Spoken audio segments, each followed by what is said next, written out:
Welcome to our Igbo class. Igbo kwen, Igbo kwen, Igbo kwezono.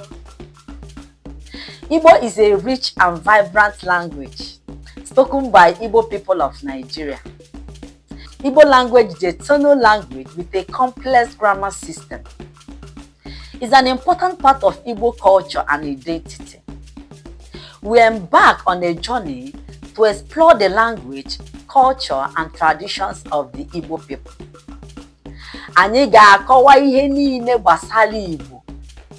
Ọ bụrụ na ibi na mba Nigeria na-abụlọ mba ala Igbo, ma ọ bụ na ibi na mba ofesi, etu ụmụ ga-amara asụsụ Igbo, marakwa ede Igbo.